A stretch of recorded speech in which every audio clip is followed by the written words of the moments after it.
Vamos para mais uma sequência de parábolas, tá bom? Hoje nós não iremos falar apenas a respeito de uma parábola, mas nós iremos falar a respeito de 4 parábolas, tá bom? Bem tranquilo, bem calmo. Mas todas essas parábolas, elas têm um mesmo sentido, tá bom? Elas completam uma a outra, aprofundam o nosso entendimento a respeito do assunto que nós iremos tratar hoje, como dito para as crianças, que é a respeito da volta de Jesus. E eu quero, pela graça de Deus, poder te dar a oportunidade de olhar de uma forma diferente para esse assunto, que em muitos momentos assusta muitas pessoas, mas que na verdade deve produzir esperança nos nossos corações, ok? Vamos nós juntos lermos. Pode ficar em pé no seu lugar, pegue sua Bíblia. E eu quero ler junto com você, leitura bíblica de Mateus 24, 43 até 25, 30. Ok? 24, 43. Na verdade, a gente vai começar no 42, tá? E até Mateus 25, 30. Eu vou ler, vou pedir para o time da projeção me ajudar aqui acompanhando os slides, pelo menos da leitura. Vamos começar então, Mateus 24, verso 42. Portanto, vigiem, porque vocês não sabem em que dia virá o Senhor de vocês. Porém, considerem isto: se o pai de família soubesse a hora que viria o ladrão, vigiaria e não deixaria que a sua casa fosse arrombada. Por isso, estejam vocês preparados, porque o Filho do Homem virá a hora em que vocês menos esperam. Quem é, pois, o servo fiel e prudente, a quem o Senhor deixou encarregado dos demais servos, para lhes dar o sustento a seu tempo? Bem-aventurado aquele servo, a quem seu Senhor, quando vier, achar fazendo assim. Em verdade lhes digo, que lhe confiará todos os seus bens. Mas o que acontecerá se aquele servo, sendo mau, disser consigo mesmo: meu senhor demora para vir, e começar a espancar os seus companheiros, e a comer e a beber com os bêbados? Virá o senhor daquele servo, em dia que não se espera, em hora que não se sabe, e irá aplicar-lhe um castigo severo, condenando com os hipócritas. Ali haverá choro e ranger de dentes. Então o reino dos céus será semelhante a 10 virgens que, pegando as suas lamparinas, saíram a encontrar-se com o noivo. 5 delas eram imprudentes e 5 prudentes. As imprudentes, ao pegar as suas lamparinas, não levaram óleo consigo. Mas as prudentes, além das lamparinas, levaram óleo nas vasilhas. E, como o noivo estava demorando, todas ficaram sonolentas e adormeceram. Mas, à meia-noite, ouviu-se um grito: eis o noivo, saiam ao encontro dele. Então, todas aquelas virgens se levantaram e prepararam as suas lamparinas. E as imprudentes disseram às prudentes: deem a nós um pouco do óleo que vocês trouxeram, porque as nossas lamparinas estão se apagando. Mas as prudentes responderam: não, porque então vai faltar tanto para nós como para vocês. Vão aos que o vendem e comprem óleo para vocês. E saindo elas para comprar, chegou o noivo. E as que estavam preparadas entraram com ele para a festa do casamento. E fechou-se a porta. Mais tarde chegaram as virgens imprudentes, dizendo: Senhor, Senhor, abra a porta para nós. Mas o noivo respondeu: em verdade lhes digo que não as conheço. Portanto, vigiem, porque vocês não sabem o dia nem a hora. Pois será como o homem que, ausentando-se do seu país, chamou os seus servos e lhes confiou os seus bens. A um deu 5 talentos. Espera aí rapidinho. A um deu 5 talentos. E a outro deu 2. E a outro deu 1, de acordo com a capacidade de cada um deles. E então partiu. O servo que tinha recebido 5 talentos saiu imediatamente a negociar com eles e ganhou outros 5. Do mesmo modo, o que tinha recebido 2 ganhou outros 2. Mas o servo que tinha recebido 1 talento, saindo, fez um buraco na terra e escondeu o dinheiro do seu senhor. Depois de muito tempo, o senhor daqueles servos voltou e fez um ajuste de contas. Aproximando-se o que tinha recebido 5 talentos, entregou outros 5, dizendo: o senhor me confiou 5 talentos. Eis aqui outros 5 que ganhei. O senhor disse: muito bem, servo bom e fiel. Você foi fiel no pouco, sobre o muito o colocarei. Venha participar da alegria do seu senhor. E aproximando-se também o que tinha recebido 2 talentos, disse: o senhor me confiou 2 talentos. Eis aqui outros 2 que ganhei. Então o senhor disse: muito bem, servo bom e fiel. Você foi fiel no pouco, sobre o muito o colocarei. Venha participar da alegria do seu senhor. Chegando por fim o que tinha recebido 1 talento, disse: sabendo que o senhor é um homem severo, que colhe onde não plantou e ajunta onde não espalhou, fiquei com medo e escondi o seu talento na terra. Aqui está o que é seu. Mas o senhor respondeu: servo mau e preguiçoso. Você sabia que eu colho onde não plantei e ajunto onde não espalhei? Então você deveria ter entregado o meu dinheiro aos banqueiros e eu, ao voltar, receberia com juros o que é meu. Portanto, tirem dele o talento e deem ao que tem 10, porque a todo o que tem, mais será dado e terá em abundância. Mas ao que não tem, até o que tem lhe será tirado. Quanto ao servo inútil, lancem-no para fora, nas trevas. Ali haverá choro e ranger de dentes. Pai, essa é a tua palavra. Nós te agradecemos pela maravilhosa oportunidade que temos nessa manhã de ouvirmos aquilo que o Senhor tem a dizer. Que o homem diga, mas que a voz do Senhor seja ouvida em cada coração. Aquele que tem ouvidos, que ouça aquilo que o Espírito diz à igreja hoje, Senhor. E que essa mensagem possa produzir salvação e conversão dos nossos passos, Deus. E que ao mesmo tempo também condene as práticas e todo aquele que não deseja obedecer os teus mandamentos. Nos auxilie, tenha misericórdia de nós, ao mesmo tempo que a tua bondade seja demonstrada nesse momento. Te agradecemos, em nome de Jesus. Amém. Amém? Pode se assentar no seu lugar, por favor. Então hoje, nós temos essa maravilhosa oportunidade de ouvirmos a respeito daquilo que Deus tem para dizer aos nossos corações, entender um pouco mais a respeito desse assunto, parábolas, que nós já temos estudado há um certo tempo e que, sem dúvidas, tem gerado tanta transformação no nosso meio. Hoje nós temos esse privilégio de ouvir a respeito dessas parábolas que são conhecidas de nós, a maioria delas. Algumas nós não damos tanta atenção, eu diria que as 2 primeiras, elas são aquelas que talvez não são tão frescas na nossa memória, mas as últimas 2, elas sem dúvidas, elas são companheiras de toda a nossa caminhada, que é tanto a parábola das 10 virgens e também a parábola dos talentos. Mas hoje, mais uma vez, eu quero chamar a sua atenção para aquilo que é uma das coisas mais importantes que devemos fazer ao lermos uma parábola, que é o quê? É entendermos a sua interpretação, o objetivo pelo qual Jesus explicou aquela parábola, falou a respeito daquela parábola para os destinatários originais. Algo que Jesus fazia em todo momento era utilizar figuras de linguagens, utilizar vários símbolos que faziam sentido para aquele povo, naquele contexto e dentro daquela cultura. Não faria sentido nenhum Jesus falar para aquele povo, mas utilizando algum símbolo que faria sentido apenas para nós hoje em dia, porque esse povo não seria alcançado por essa mensagem.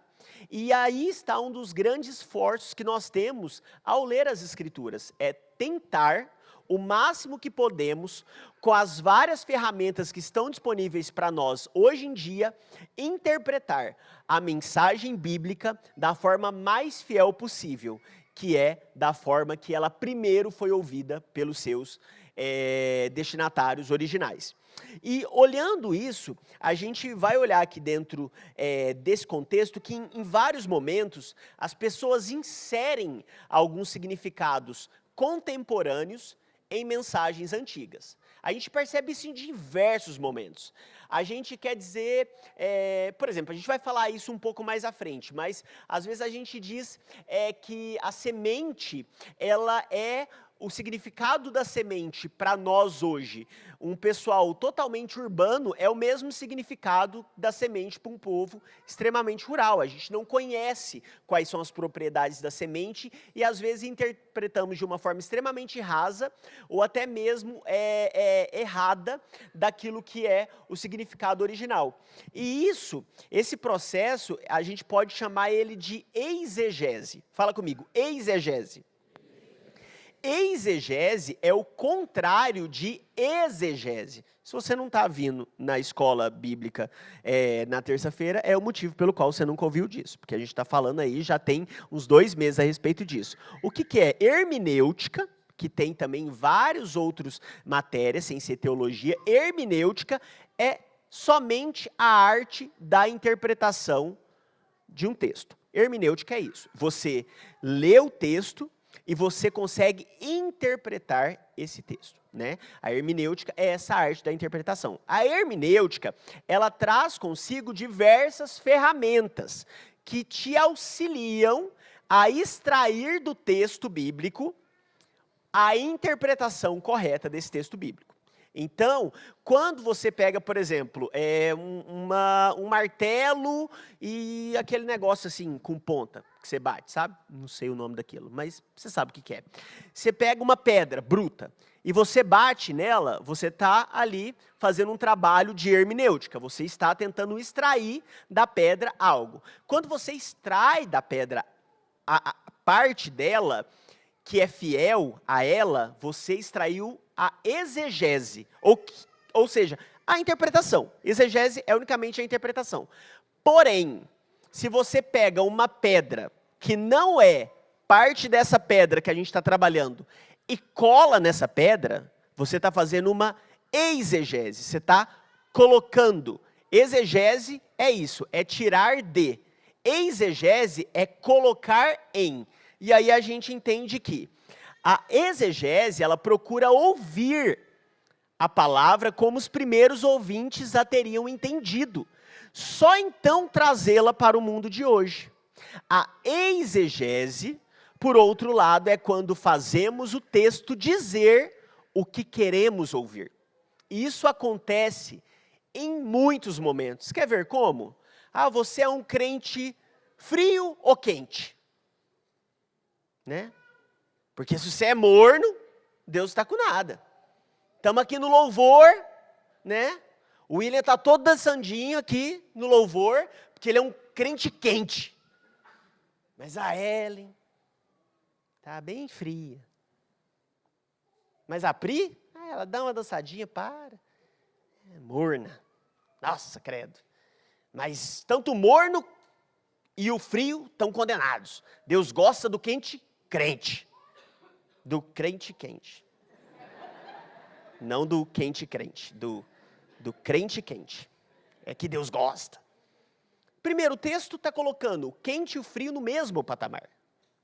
Deus deseja que você seja quente ou frio. Ser frio não é ser desviado.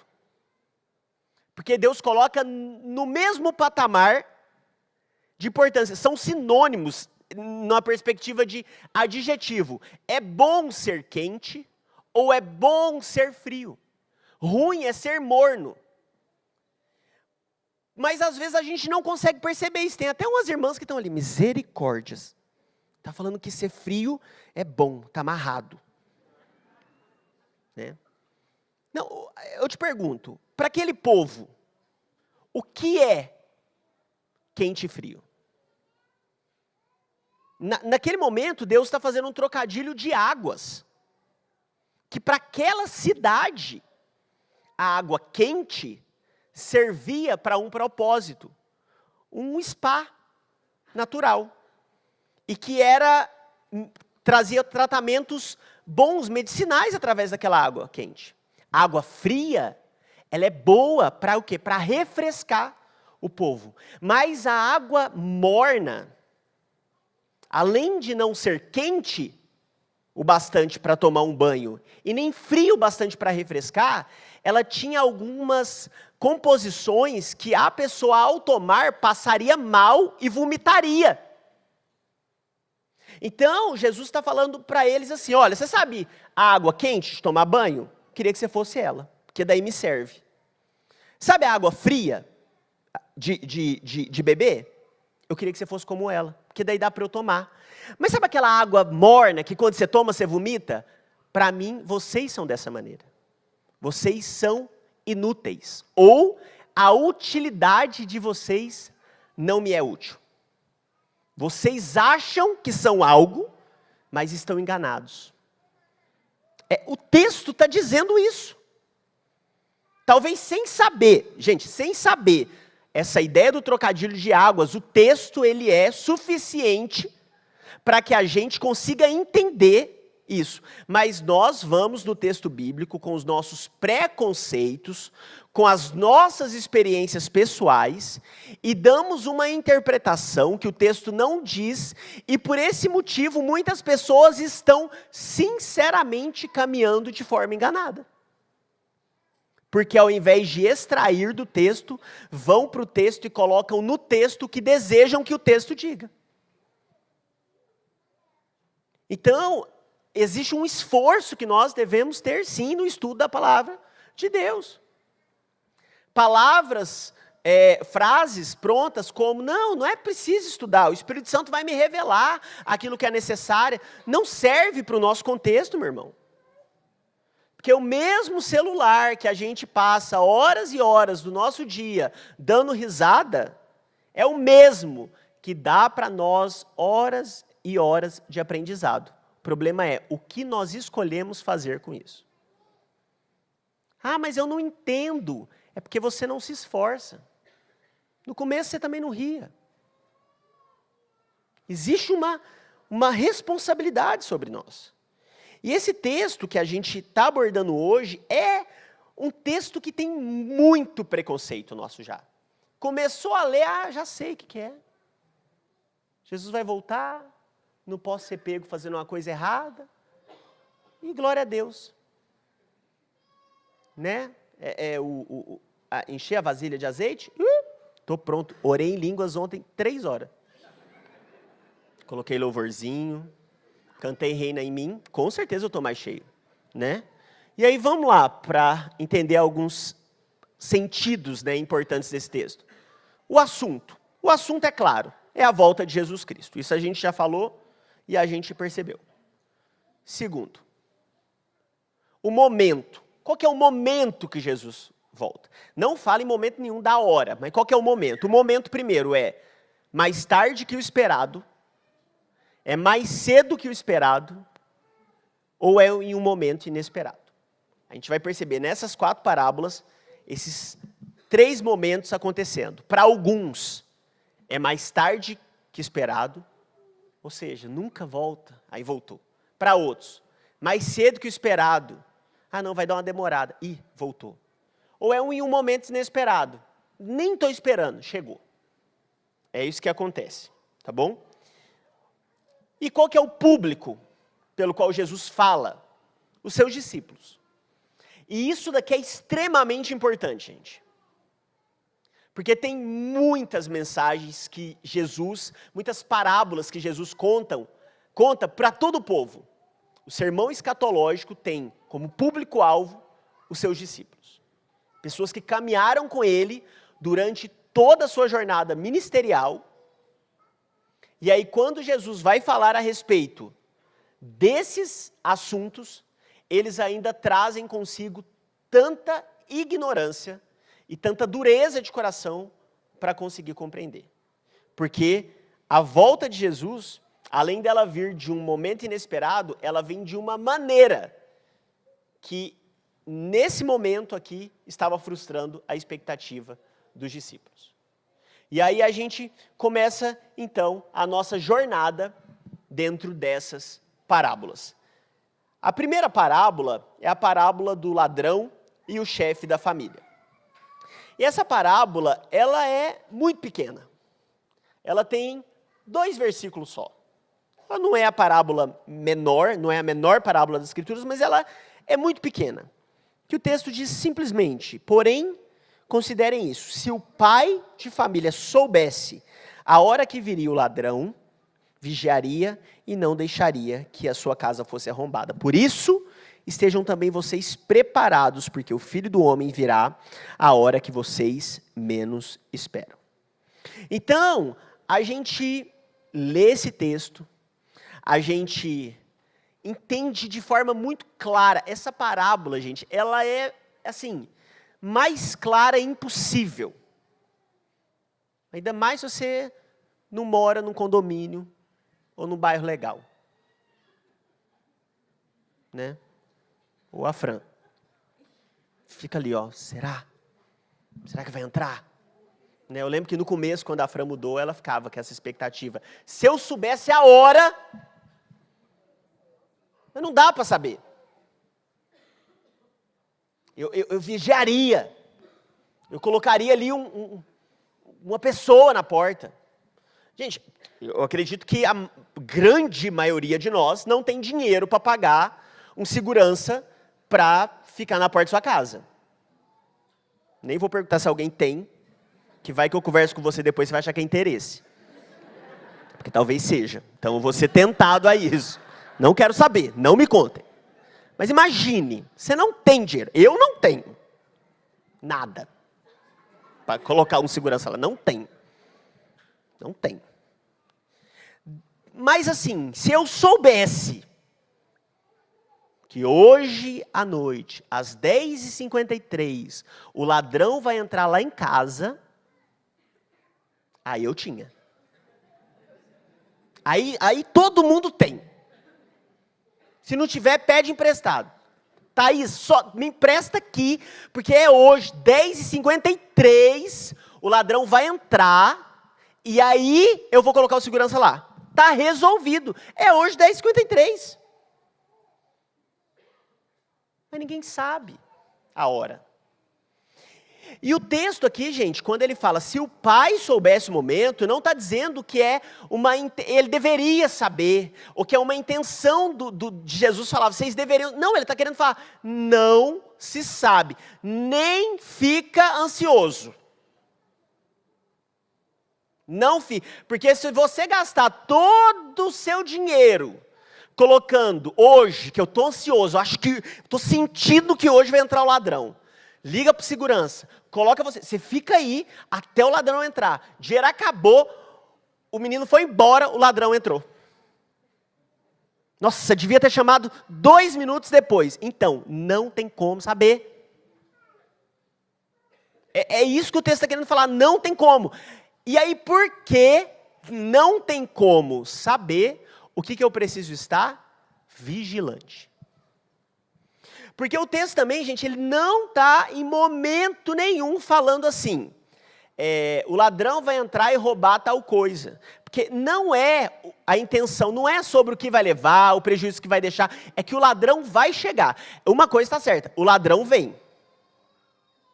Amém? Não amém, né, Fran? Mas o ladrão vem. E esse ladrão aqui que o texto está falando, o que virá como ladrão desse momento, ele vai vir. E não adianta. E vai vir quando ninguém esperar. E aí, o que isso deve causar em nós? Um senso de vigilância, não desespero. Porque por mais que a parábola utilize de um exemplo ruim, esse exemplo aponta para algo que é bom, dependendo de quem você é. Porque Jesus vai voltar. Amém? A questão é, isso te gera alegria ou desespero? Será assaltado quem não cria essa expectativa. Então, o que Deus deseja fazer conosco? O momento da volta, primeiro, ele é totalmente inesperado. E por causa disso, Deus deseja que estejamos totalmente por conta dele. Leves, como é que eu consigo entender isso de uma maneira melhor? É tipo quando você compra um negócio na Shopee, negócio que você quer demais. Demais. Você comprou. E aí, você está esperando. E aí, a volta de Jesus, ela é semelhante a... Chegou uma mensagem no WhatsApp, 7h55 da manhã. O seu produto está a caminho. Que alegria, cara. Fico muito feliz. Ele chegará das 8 às 18.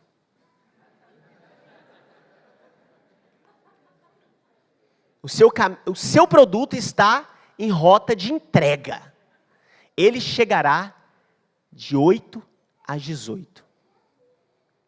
Você é alcançado por um misto de alegria e desespero. Você fala assim, nossa, eu estou muito feliz que hoje chega.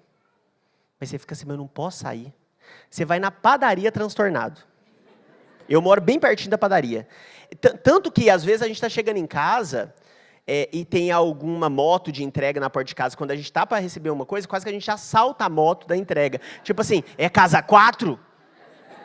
O cara, não, é 5. Eu falo, não, então não sou eu não, mas leva pro vizinho. Eu falo, que ódio. Além de não ser o meu, eu arrumei um trabalho. Né? Essa é a sensação que nós devemos ter. Já está em rota de entrega. Chega quando? Em algum momento. Qual momento? Eu não sei quando. Eu não sei. Porém, agora acabou com qualquer outro plano que eu tenho. Todos os meus outros planos são secundários. E para completar, só entrega com a sua assinatura. Amanda, fica aqui. Não sai, Amanda. Não, mas se não tiver a sua assinatura, não entrega. É assim que devemos estar a respeito da volta de Jesus. Estarmos vigilantes. É isso que o texto fala. Por isso, estejam vigilantes. Segunda parábola. O servo fiel e o servo infiel. Essa parábola aqui é conhecida por muitos de nós.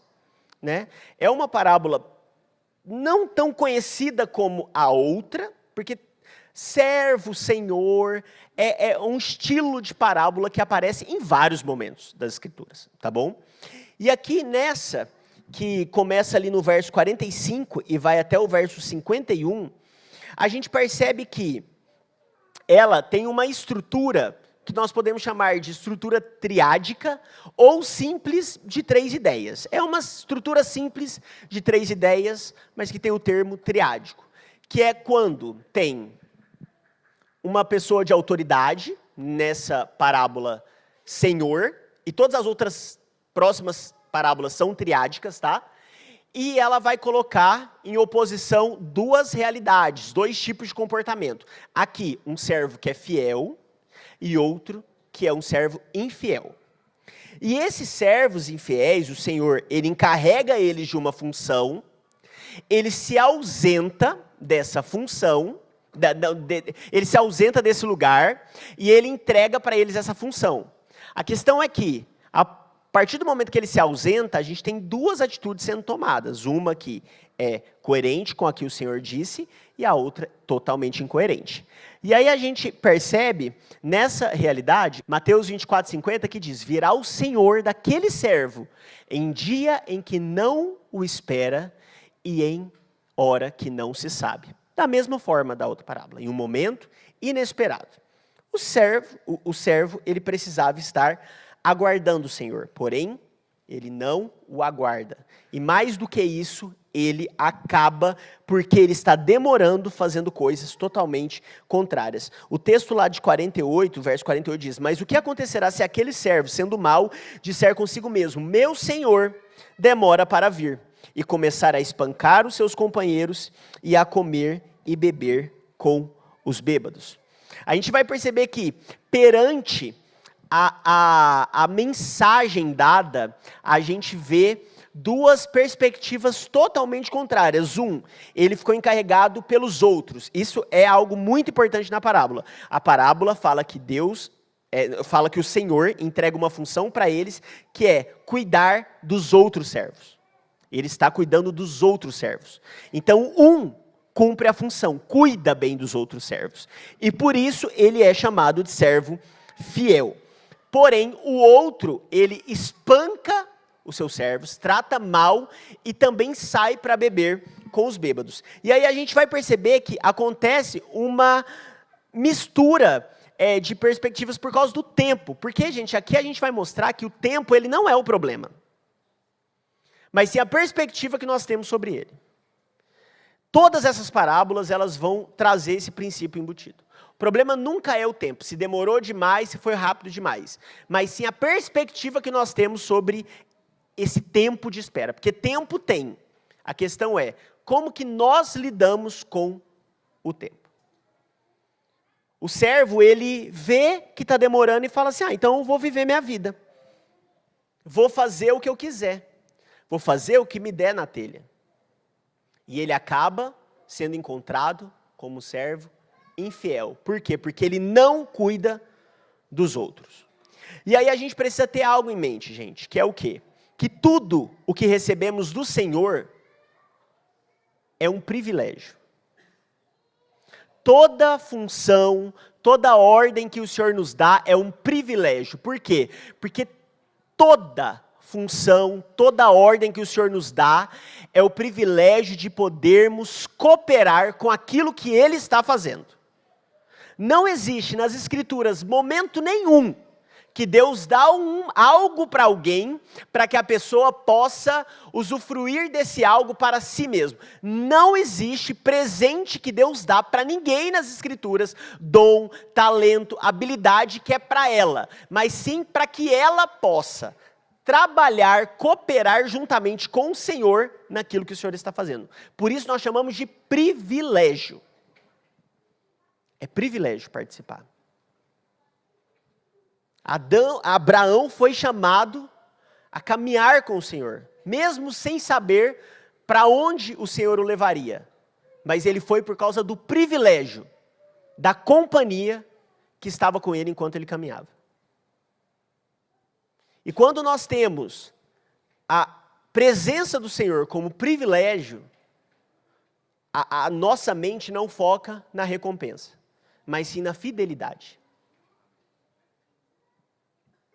Porque mesmo que façamos tudo certo, porque nessa parábola diz que quem faz certo é fiel, a gente vai entender que no final das contas não. Quem de fato é fiel, cumpre isso, porque é fiel ao Senhor, não às suas atitudes.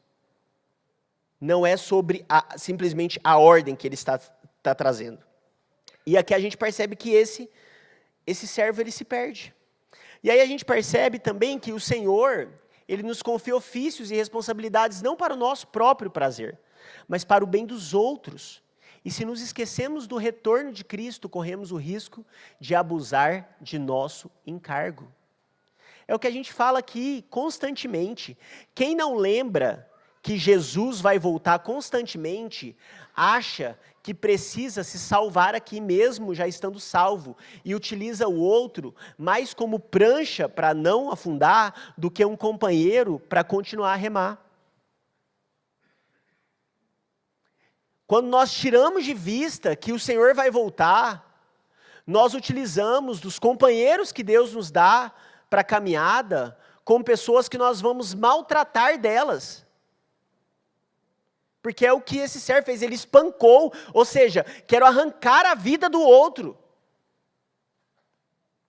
Não participa ele de momentos de alegria. E isso é infidelidade. Não ao outro, mas ao Senhor. Porque eu cuido do outro, não porque eu gosto do outro, mas é porque a função que Deus me dá foi cuidar do outro. Eu aprendo a amar o outro, não porque ele é agradável, mas porque o Senhor disse que eu deveria cuidar. E por obediência ao Senhor, esse outro se torna agradável para mim. Ou no mínimo, suportável. Porque eu também não sou agradável. Existem outros cuidando de mim. E se os outros falharem, eu serei espancado. Então eu preciso ter isso muito claro. Essa perspectiva de que o Senhor nos confia esse lugar, e que esse lugar, ele precisa nos levar a essa atitude de prudência. Porque ou seremos prudentes, ou seremos imprudentes. Não existe meio do caminho. Um foi perseverante porque ele não se atentou na ausência do Senhor, mas sim na tarefa que foi deixada. O motivo pelo qual ele não se cansou é porque os olhos dele não estavam no tempo que correu, mas sim na presença, na tarefa que o Senhor o deixou. Ele foi fiel, perseverante, ele não desviou seus olhos. E se desviou em algum momento, ele retornou rápido o suficiente para continuar fazendo isso. Mas o outro, ao perceber no tempo, acabou se desviando de sua função e se revelou corrompido. Quer ver outro momento que isso acontece? Lá no momento do deserto, que Deus enriquece, lembre-se disso de uma forma bem rápida, Deus enriquece um povo que é escravo de maré de si, muito escravo, demais, escravo não tinha nada, era aproveitado, Deus do dia para a noite, literalmente, porque de noite vem o anjo da morte, mata ali os primogênitos do Egito, protege aquele povo, o povo acorda do Egito, fala, vão embora de uma vez, e aí o povo, tá, a gente vai, mas antes dá pra gente ouro, prata, bronze, tecido, e aí tudo que aqueles homens, aquelas mulheres tinham em casa, eles entregam para eles, falam assim, vai embora, porque vocês para nós tá dando má sorte, é ruim ter vocês aqui. Pegou um monte de riqueza, imagina, gente, foi o melhor acerto da história. Trabalhei igual um condenado. Não é bom quando você trabalha igual um condenado, um escravo, ruim todo dia, mas no dia que vem um acerto você fala, ô glória, Deus é fiel, a minha vitória hoje tem sabor de mel, porque eu tenho muito. Que beleza, não é muito bom. Aí você sai já, eu imagino que as mulheres, tudo pobrinha, não tinha nada, escrava. Nossa, fulano, olha que brinco lindo que eu ganhei. Nossa, fulano, olha minha pulseira. Os caras, ó, meu tênis. Né? Aí, vamos, cheio de coisa, até pesado. Aí Deus está levando eles, para onde? Para o deserto. Aí eles chegam lá, fulano, eu estou usando essa pulseira já tem 5 dias. Por quê? Eu vou mudar para quê? Aqui é tudo igual. Fulano, queria usar meu outro tênis, mas esse aqui nem sujou. Né? Deus enriquece o povo e leva eles para um lugar onde a riqueza valia nada. Aí Deus chama Moisés e fala assim, Moisés, vou te contar o porquê que eu enriqueci esse povo, é que eu estou com um projeto. Aí Moisés, Deus, mas você não podia ter falado para o povo assim, só carrega até ali minha riqueza? Aí Deus, não, mas eu não lido assim. É que eu não quero a riqueza, eu quero o coração do povo na obra que eu estou fazendo. Então, quando eu pedi para eles a riqueza, eu quero que o coração deles me dê. É deles, eu dei para eles, mas eu vou pedir de volta. Então, quando eles me derem, eles não estão me devolvendo algo que é meu. Eles vão pegar o que é deles e me dar. É isso que eu quero. Eu quero que eles contribuam com a obra que eu estou fazendo, porque a obra é para eles.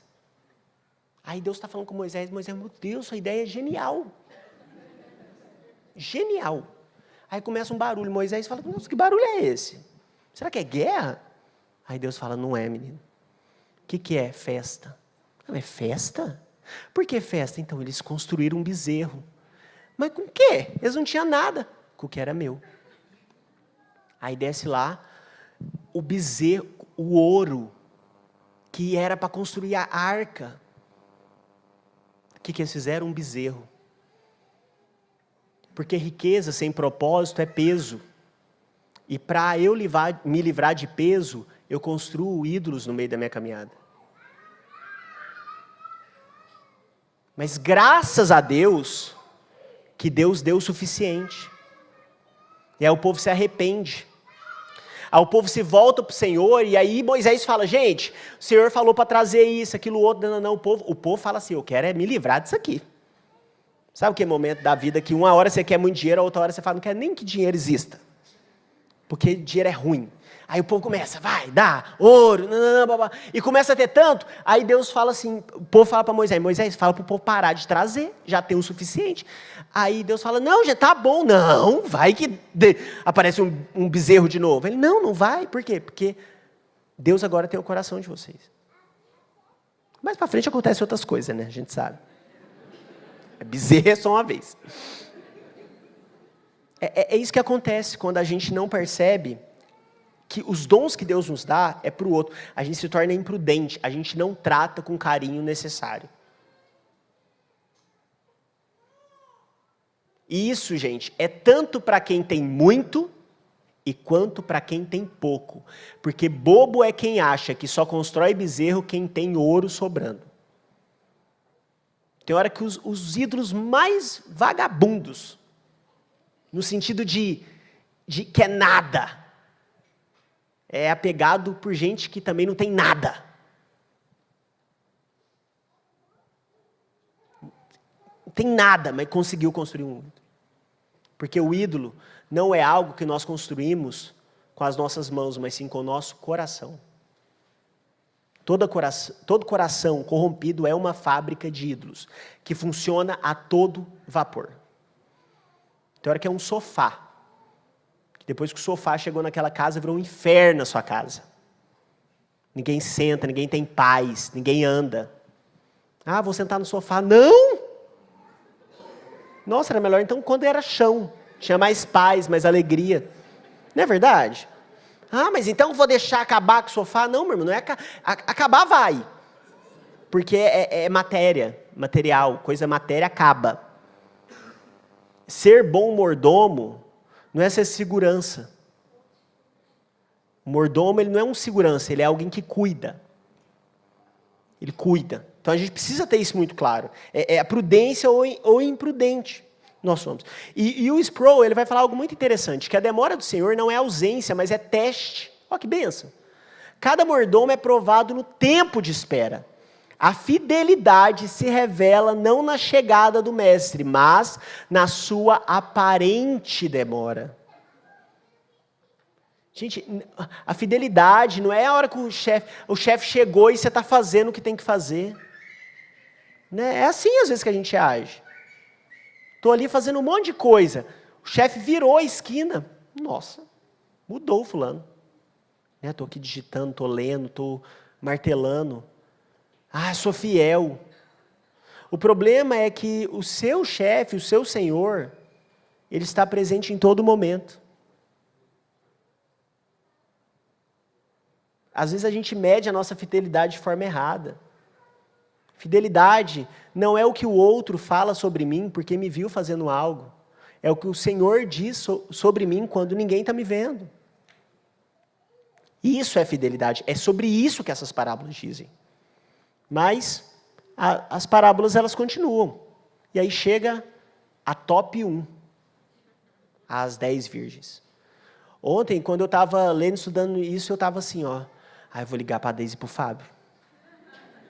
Porque com certeza, né, eles já foram em algum congresso, que acharam uma das lamparinas das meninas, e eles sabem alguma coisa que eu não sei. Fui tentado.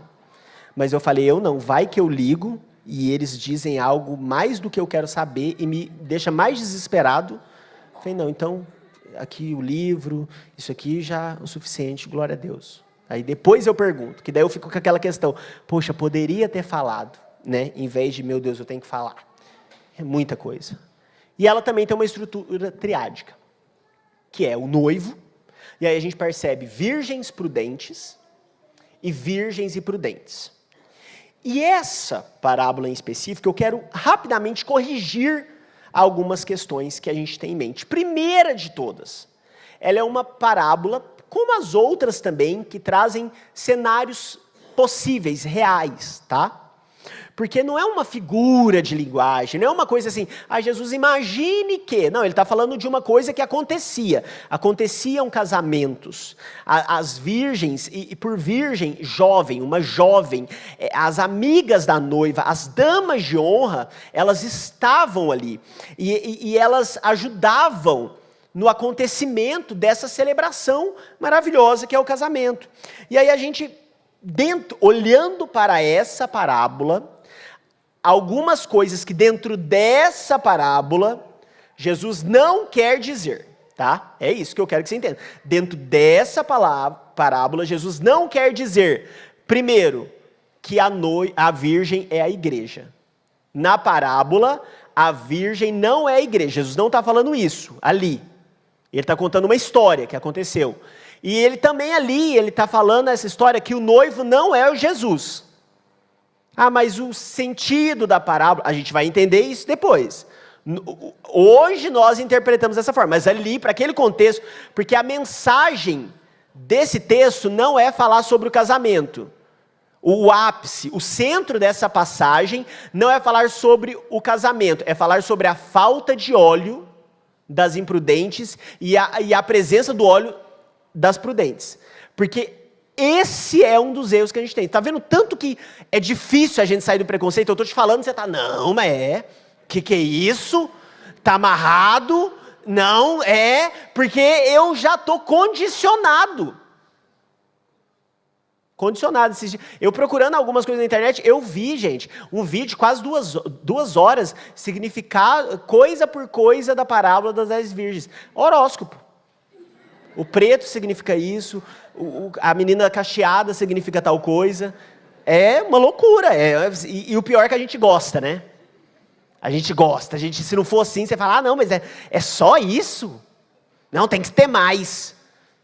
Tem hora que tem o suficiente. Tem o suficiente. Outra coisa, não é sobre o número de salvos, tá vendo? 50%, 50%. Não é.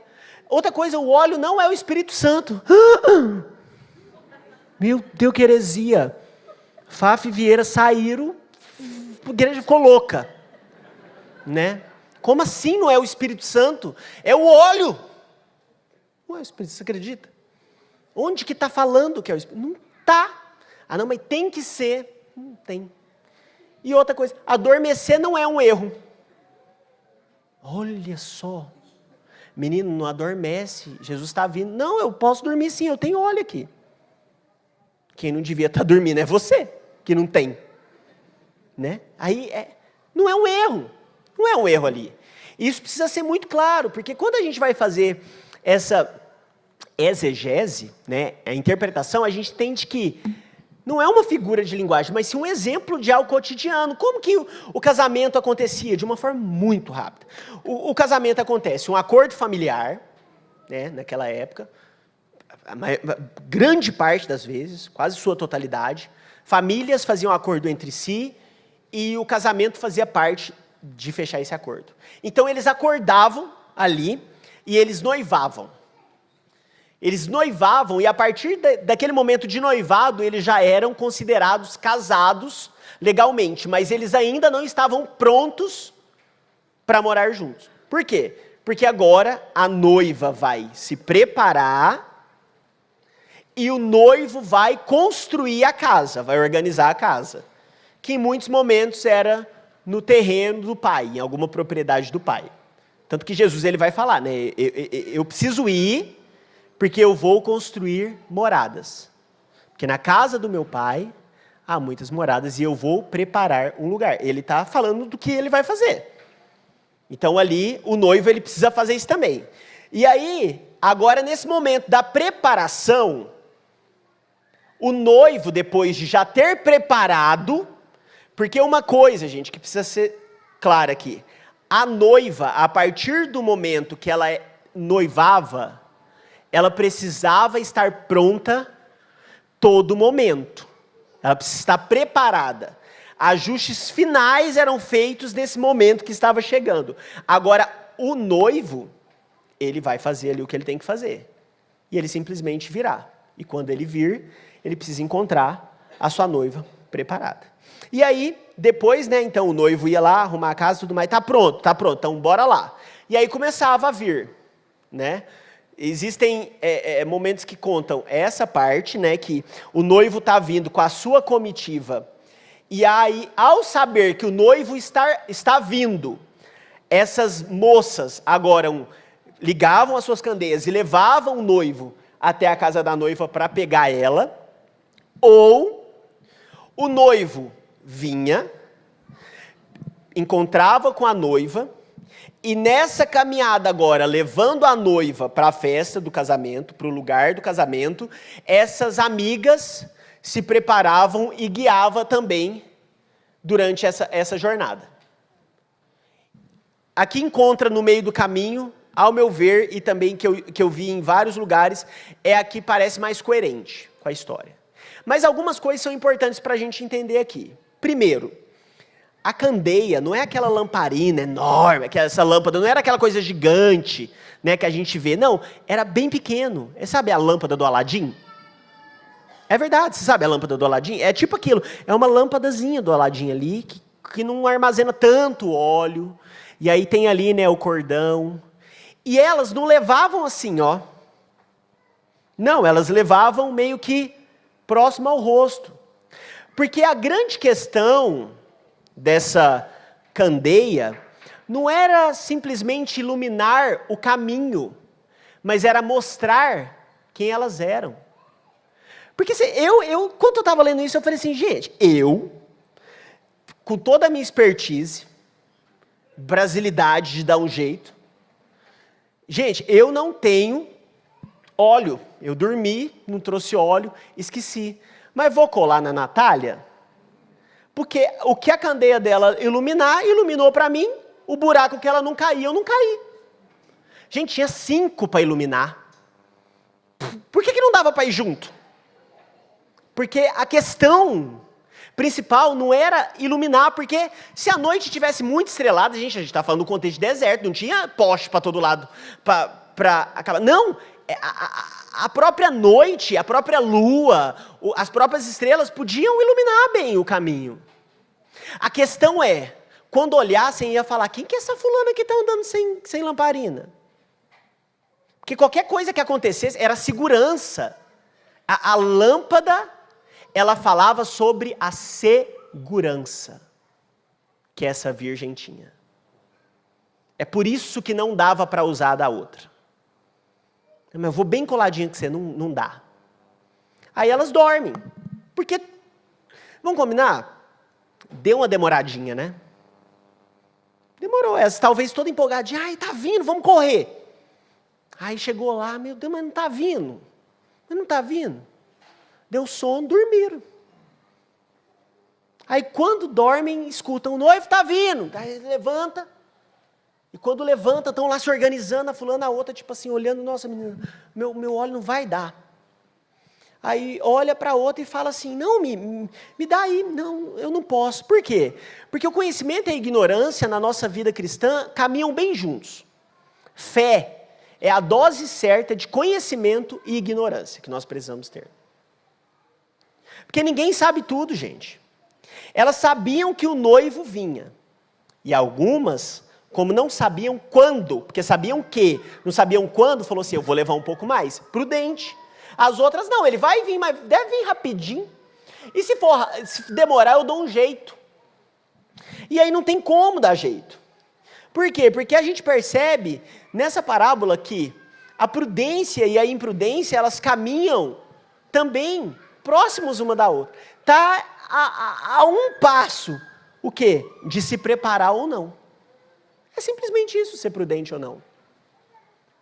A gente entende também, o Craig o Bluminger, ele diz que aqueles que não estão preparados para uma vida interrompida prematuramente, e há outros que não estão preparados para uma longa caminhada. Nós somos divididos como esses dois tipos de gente. Tem gente que não está pronto para ser levado do nada. E tem gente que não está pronto para ficar muito tempo. A questão é quem eu sou? Eu não sei. E por causa disso, eu preciso me preparar para ambos os momentos. Porque ninguém sabe quando vai vir. E aí, ser prudente, na parábola, é sobre termos óleo extra. E aí vem a grande pergunta, o que é óleo então? Porque esse é o sentido, é o centro, é o ápice da parábola. Não é o casamento, não é se é virgem ou se não é. Não, é sobre ter óleo. E o que é esse óleo? São frutos de justiça. É uma vida que revela o Espírito Santo. Porque às vezes nós temos a mania de achar que é sobre ter muito Espírito Santo ou pouco Espírito Santo. Aí eu te pergunto, o que é ter muito Espírito Santo? É ter duas pernas e um braço? Não, todos nós temos o mesmo Espírito. Porque o Espírito é uma pessoa que está no corpo de Cristo, que é a sua igreja. Então, se eu faço parte da igreja, eu tenho o Espírito Santo. Agora, o que é uma vida cheia do Espírito Santo? É uma vida que revela, através das suas atitudes, o Espírito Santo que ela diz ter. É uma vida que funciona a partir do fruto do Espírito. E, gente, fruto do Espírito não é dom espiritual. Que é outro engano que nós temos. A gente fala, não, eu estou cheio do Espírito Santo. Por quê? Porque eu falo 10 palavras que eu falo, 11 em línguas. E aí a gente precisa entender que ser espiritual não é sobre o quanto eu falo em línguas, mas é sobre o quanto eu consigo segurar a minha língua. E o difícil, né? Dificuldade. Que o Espírito Santo ele funciona muito mais no shh do que no vai. É sobre o fruto do Espírito, gente. É amor, não é cura. É paciência, não é fazer trovejar. Não, podia ter trovejado agora, ia ser poderoso. Mas não ia ser fruto do Espírito, né? Não é sobre isso. É sobre ter uma vida... Você lembra da lamparina? Ela é uma vida que mostra a cara. E quando mostra a cara, vê quem? Tem que ver Jesus. É sobre isso ter óleo extra. É saber que eu até posso dormir. Eu lembro de uma vez que o Pupo foi lá em casa. É sempre o Pupo, né?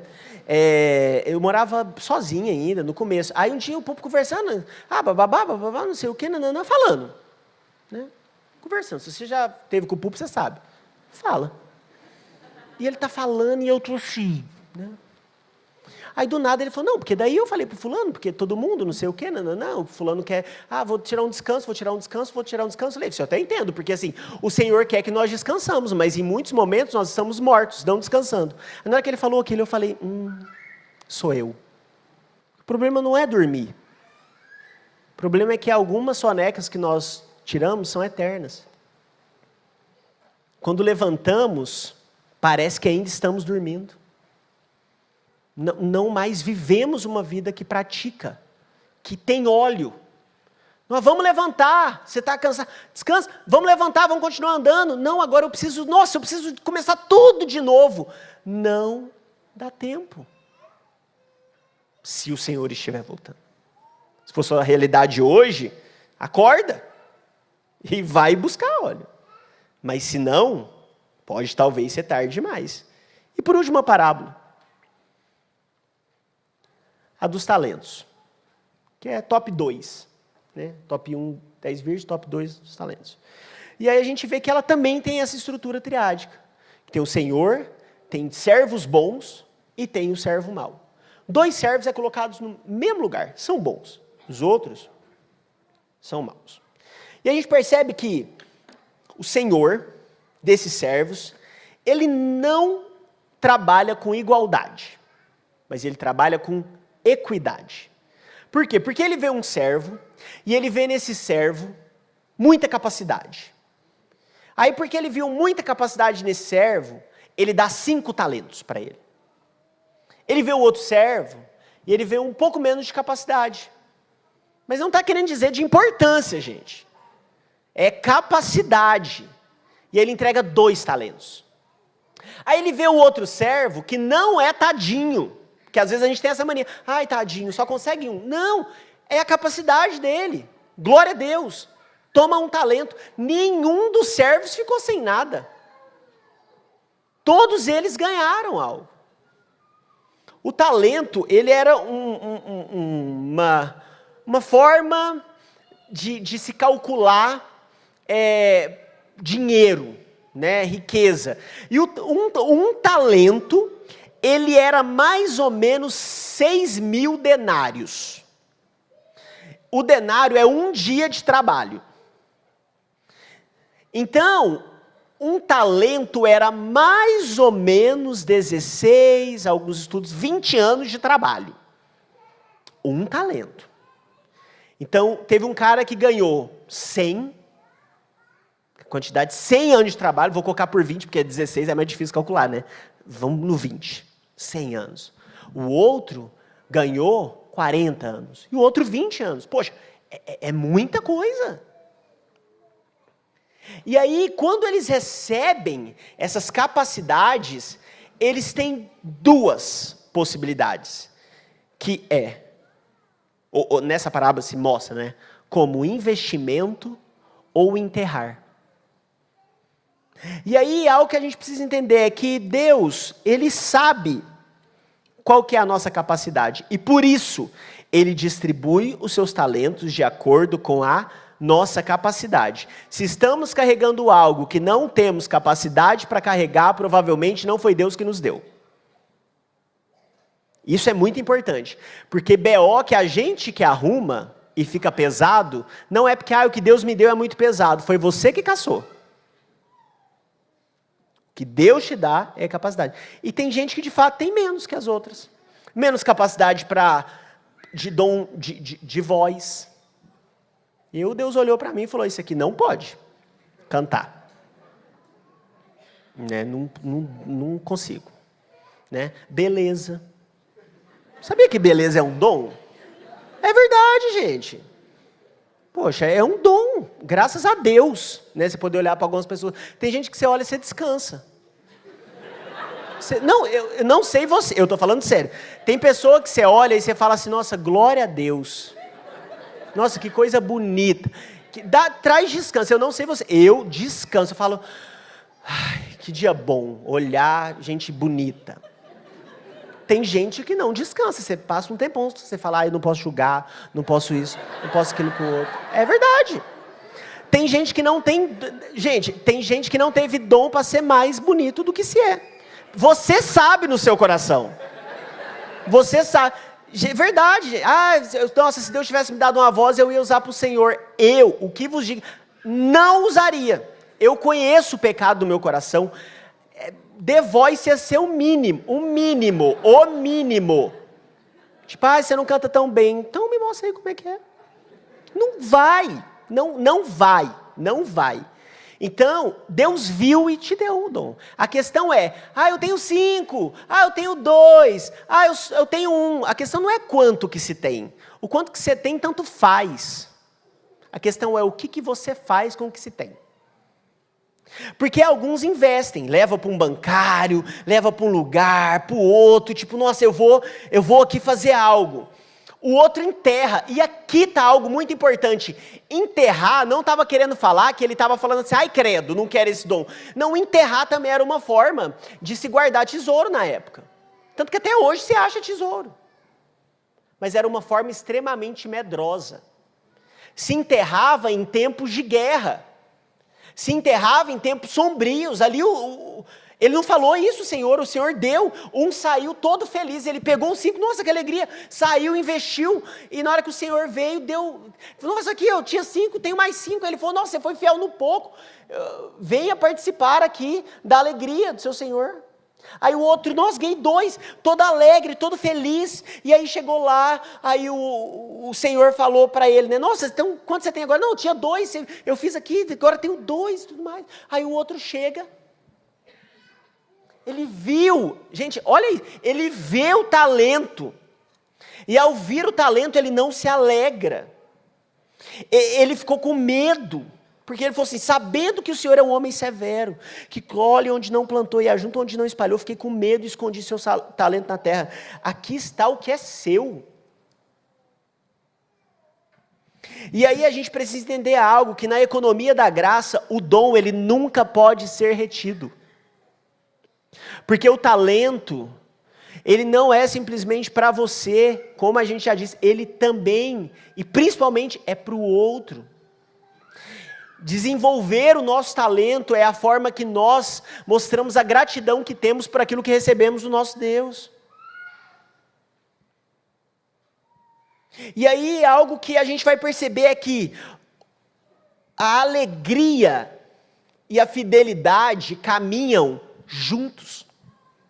Ele recebeu o talento, ele se alegrou, ele foi fiel, e por ter sido fiel, agora ele vai usufruir de felicidade, alegria. Porém, esse servo aqui, ele chega para o Senhor no final e fala assim: eu tive medo. O Senhor responde para ele e chama ele de mau e preguiçoso. Então, se a fidelidade é alegria, a preguiça é tristeza. Porque é tristeza ao receber e tristeza como resultado. E aqui está algo que, quando eu estudava, me pegou bastante. Porque a tristeza nesse contexto aqui, gente, é a tristeza do desinteresse. Sabe assim, ai, que tristeza. É uma tristeza que gera desengajamento, descontentamento. O texto não fala que ele ficou triste porque ele recebeu 1 e o outro tinha 2 ou 5. Isso é mentira, não está dizendo isso. Ele ficou triste porque ele recebeu. E agora eu te pergunto, quando você percebeu que você recebeu talentos do Senhor, como você ficou? Triste ou alegre? Melhor, como tem sido a sua vida de fidelidade ou de desinteresse? Vamos fazer tal coisa. Ai, preguiça, que tristeza. De novo, ó, outra mensagem aqui nesse celular. Quem? Família. Marlene? Dona Marlene me mandou uma mensagem. Treta, com certeza. Lá treta. Né? Não, é ajudar os. Não, preguiça. Não, vamos arrumar tal lugar. Desengajamento. Ah, não posso. Não estou querendo falar de impossibilidade. Estou falando, sabe, daquele desinteresse, apatia. O pau quebrando, você olha e vira a cara. Não faço parte. Descontentamento. Ah, se eu tivesse tal coisa eu teria, mas não tenho.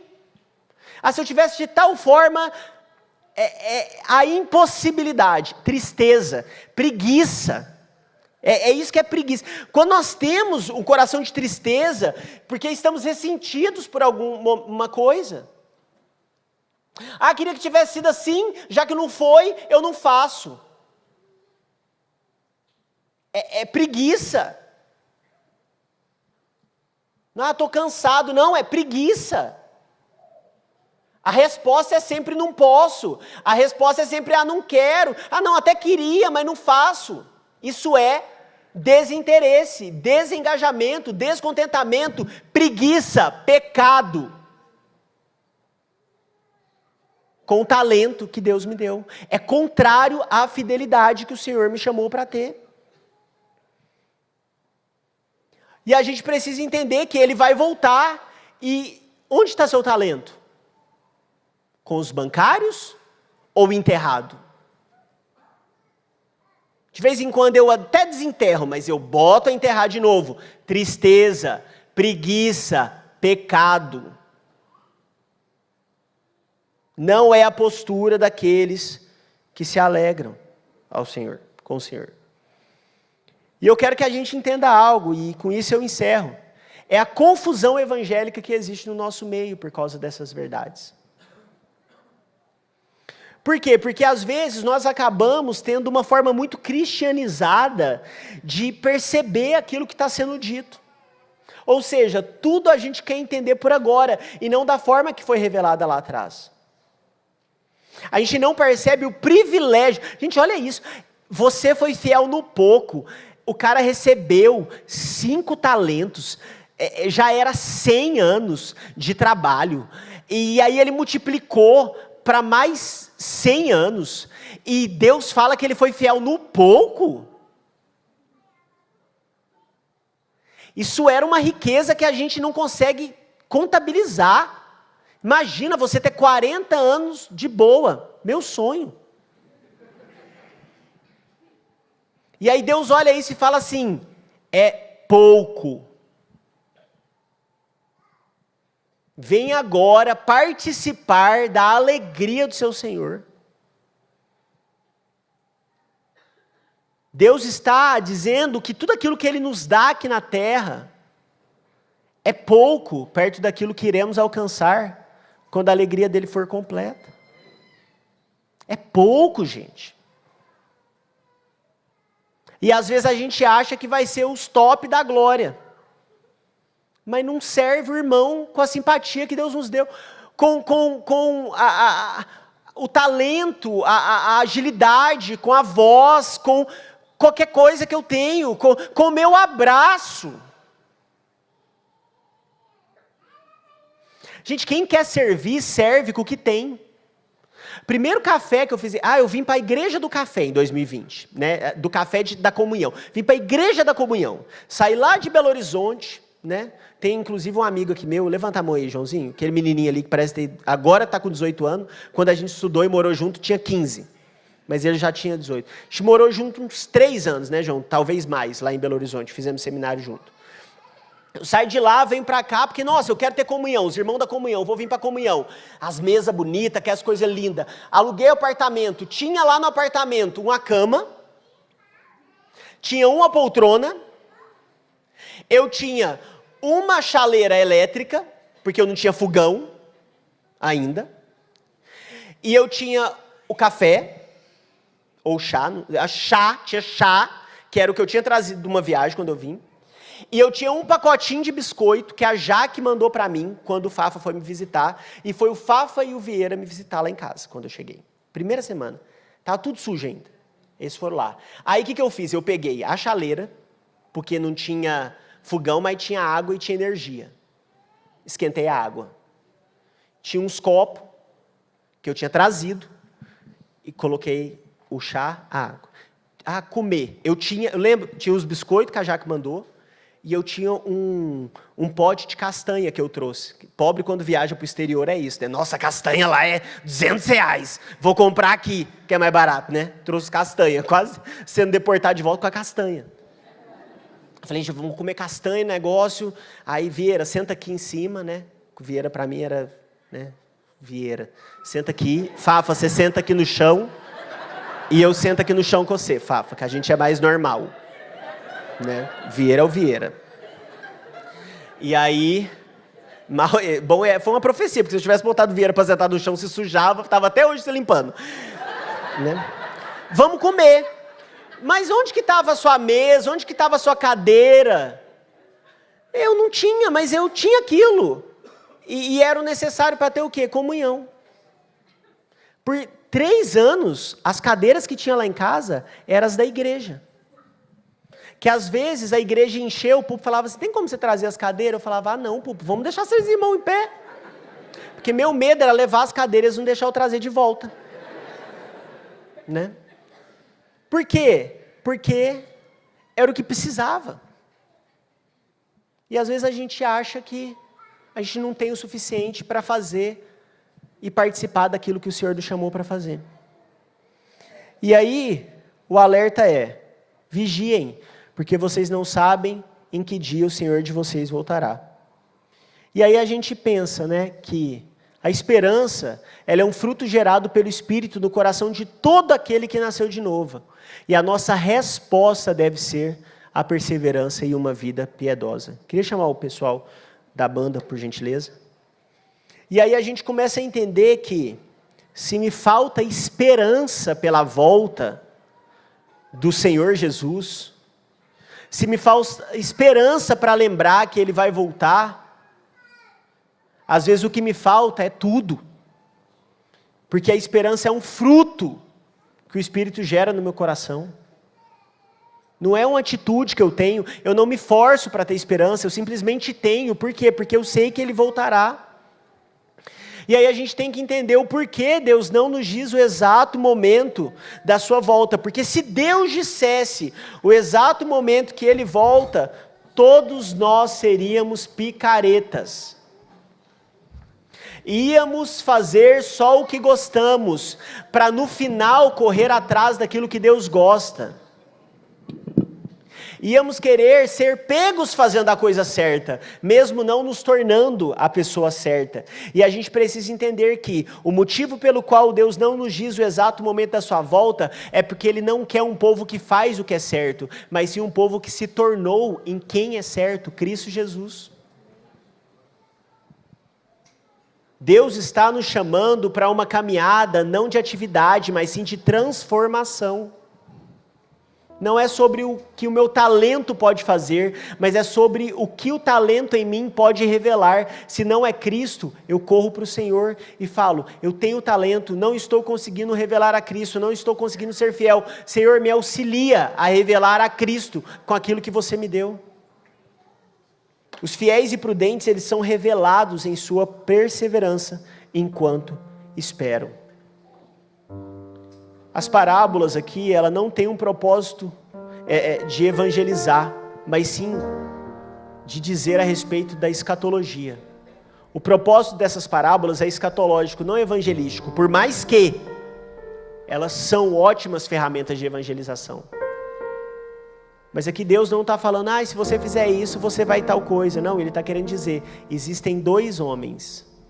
Quando eu voltar, acontecerá isso. Existem 5 virgens. Quando o casamento for acontecer, acontecerá isso. A questão é quem eu e você seremos, como o Senhor nos encontrará quando Ele voltar. Alegres e fiéis, ou tristes e preguiçosos.